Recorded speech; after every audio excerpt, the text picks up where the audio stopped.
Hello everyone again. Chapter anigi quick revision je thagar khab tungda hojik aina thar kadaba chapter je ki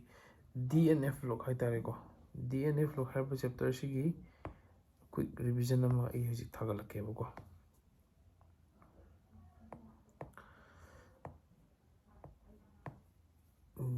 DNF log har element je magi sigi chapter sigi ko quick revision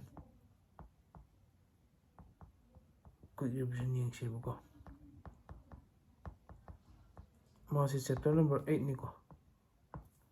yang shi har chapter se ini council ki pattern ne thangna mada manga hangba se direct 5 mark makti hangba de thengna de yanjana hangba gai de yaudi yaugre ahum gumba adigi ani pulu hangba ko adi yam hangan biya chapter di oi adana ma se yengba yam kanai number first point da when chapter sida when yengbiya ba haragadi ko first point da chapter sigi yengbiya ba da kai yengbiya gi haragadi transition metal gi hogi magi property khar layebo hadi man utpa magun khar hai tare ko mo sing chi yengjan be example ina koi region ga loina pbi abdu ko for example ina transition metal je transition metal form complex semi transition metal sida akhoi khangda je maram do give region moi gum je hangbi adigi amana transition metal form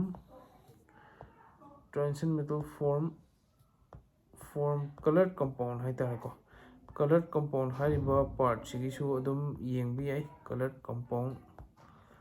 transition metal colored compound semi kai gino kan maram di yeng habni ko next transition metal na ne transition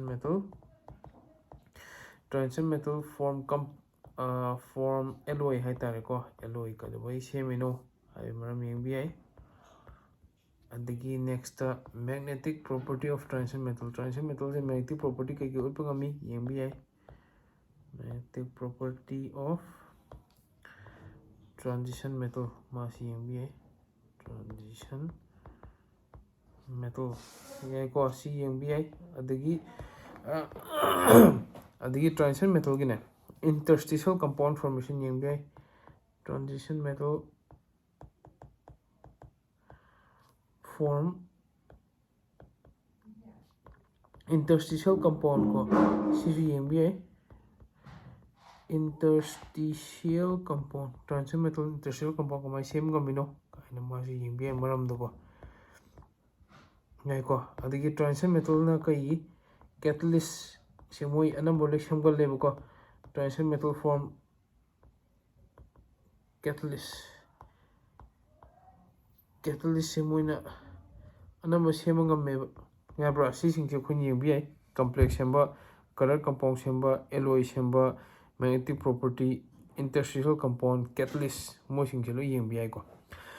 sigi maram do one mark ta adum masam sam sem yam line pa biro ko aham da sigi part sima adigi sida akhoi ani subada ina halni se transition metal gi ne transition metal gi definition duma happy si hangni haibidi nataba du sum yengjen badi ai definition ga mangoda pseudo transition element haina mi yawbune pseudo transition element je masu khun yengjen bi pseudo transition element yawbune ncrt dum yawbune ko masu yeng bi then si mathang da number 3 da ko khoina potassium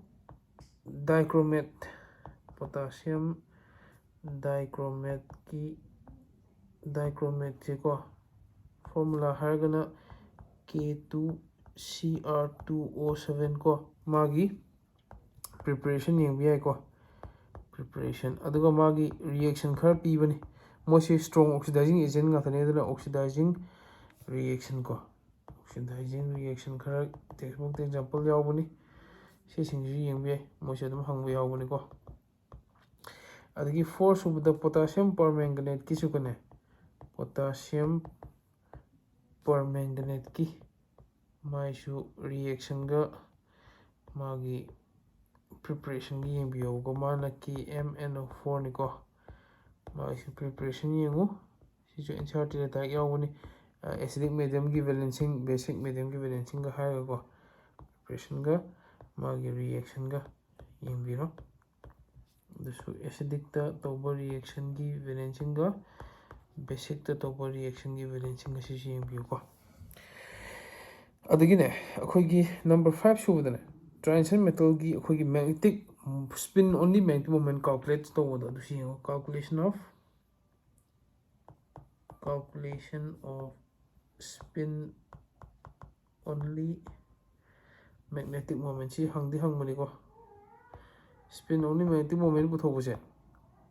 maase masu akhoi yengba tare ko ma ani di yengadamni yabra number 6 subadane siga si yengjalaba aduragadi taruk suba point ta khoina yengba yaba sigi chapter sigi khwadi kanaba haragadi lengthened contraction is very important ko simade lengthened contraction simu yengbiro lengthened contraction sigi nang yengdoise magi definition yengani ko khangadoise magi definition yengani adigi magi causes maramdu yengo mai kari maramdu masi tholake adugo last mai consequence mana maram orkana kai ge thohalakpi yagi haibase sisi yengo to moisi yam maroi bane masigo 7 subda lengthened contraction ga actinide contraction ga ani sigi khena ba hai tare ko versus actinide contraction sisu yengu lengthened contraction ga actinide contraction khena ba si yengba darkar tai ko adigi mathangda number 8 subda akhoi uses of lengthened yengbiu lengthened ki uses hai tare ko sida miss metal na ma yawbani aina sum aisu aingoda khar hangningba jaga hai tare ko miss metal ki uses to adu singjelo adigi number 9 da lengthened ki reaction hapani khoi like da na reaction of lengthened singjelo reaction of lengthened che ma so yengchalo ngai ko to aduna si yengbirani reaction yengani adagi si moini si yengbirani calculation yengali lengthened contraction actinide contraction si yengbirani do si yengagadi DNA block di si gaisina ya do maliko and si gaisi yengjanbiro aduga khangdaba leragadi comment ta piramo share tawdo sing share tawsalu yarigei subscribe tawba mi singchu subscribe tawda mi singda dum share khar tawbiyo ko si book tawse